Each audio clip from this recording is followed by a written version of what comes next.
had been with Tomás for 7 years, a relationship I thought was solid and full of love. Since we met, we had been through ups and downs, but I always thought nothing could break us up. We were inseparable, or at least that's what I thought. But one afternoon, while he was taking a shower and his phone was left on the table, my world changed completely. A message appeared on the screen. "I miss you, love. When will we see each other again?" It wasn't for me. My heart stopped.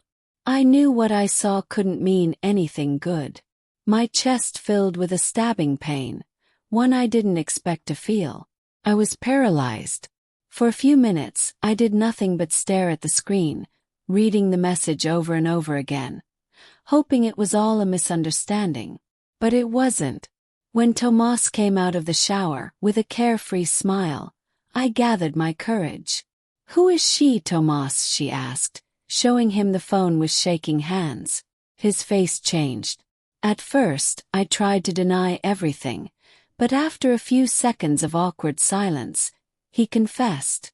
The lover, a co-worker, had been in his life for over a year. I couldn't believe what I was hearing. I felt betrayed, humiliated, broken. Everything we had built was crumbling before my eyes. The confrontation was long, painful, full of screams, cries, and reproaches. He tried to apologize, to explain that it had been a mistake, that it meant nothing. But to me it meant everything.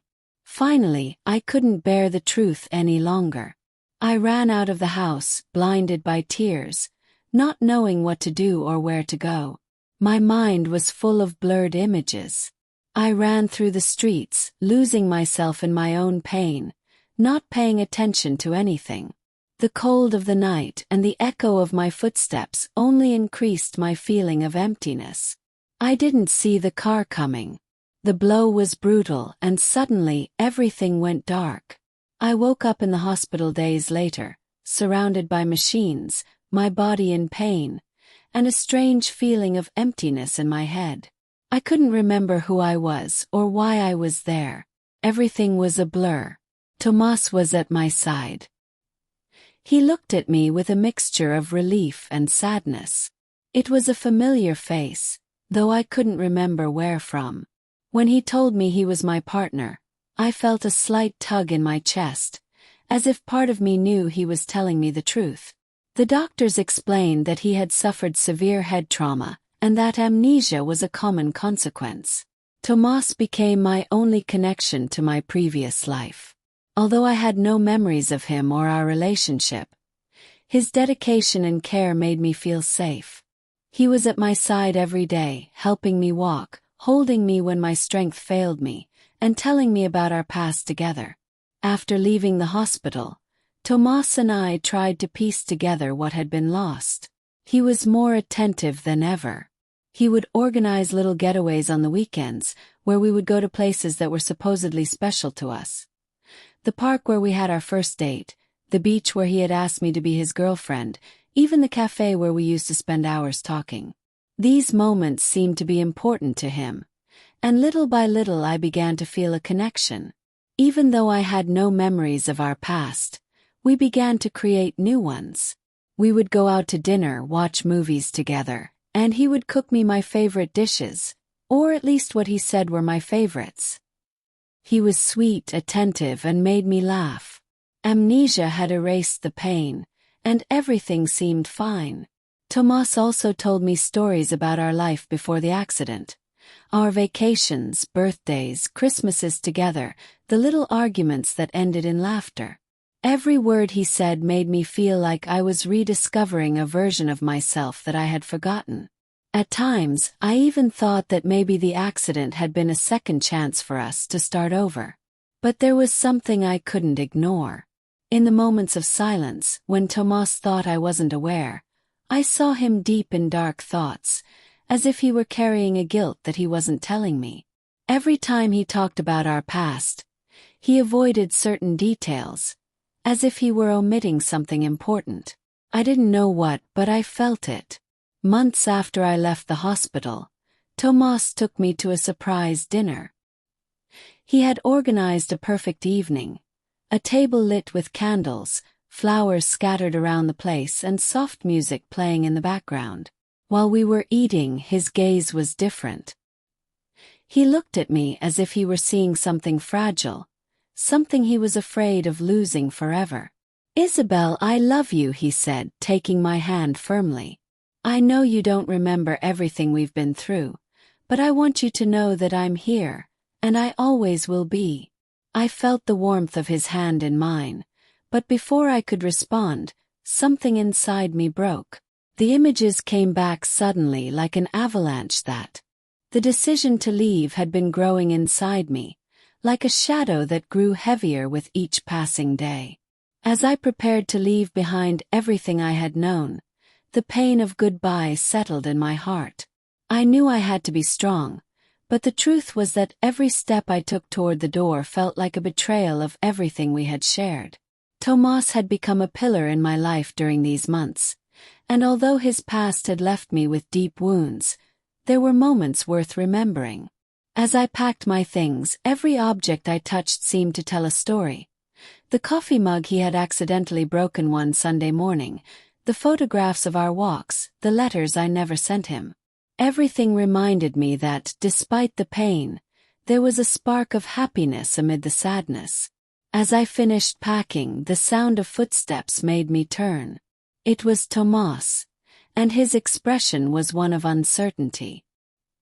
He moved closer, as if he feared that any sudden movement might break the fragile thread that remained between us.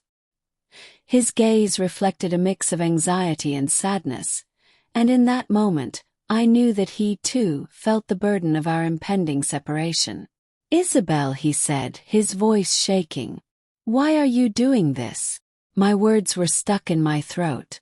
I wanted to explain everything, but the pain and confusion took over me. Finally, I managed to articulate. "Tomás, I can't stay here. I need time to heal. What happened? I can't forget it." He moved closer, his eyes filled with tears. "I've loved you every day since I met you. I realize what I did, and I know I can't change the past, but I'm here, always willing to do whatever it takes to repair the damage." The vulnerability in his voice made me feel even weaker. Part of me longed to hold him, to lose myself in his affection, in the idea of what we had once had. But at the same time, the memory of his betrayal took my breath away. "It's not just about what you did, Tomás," I replied, my voice cracking. "It's about the trust that was broken. Every time I look back, I see the lies and the pain. I can't build a future on that foundation." Tears began to flow down my cheeks, and in that moment, I saw his face fall. He reached out, trying to take my hand, but I stopped. "Please, no. I need to go." In that instant, the reality of our goodbye became palpable. The words spoken in that small space were like nails sinking their way into my heart. We both knew that this moment would mark the end of something that was once beautiful, and sadness hung over us like a dark cloud. "Isabel, please," his voice cracked. "I can't imagine my life without you. If you give me a chance, I will do everything in my power to prove to you that I can change." His plea resonated within me, but my mind was conflicted. Could I really trust him again? I felt trapped between the love I still harbored and the pain I could never forget. "I'm sorry, Tomás," I said, feeling my heart breaking into pieces. "I love you, but I can't stay here. I need to find my own way away from this pain."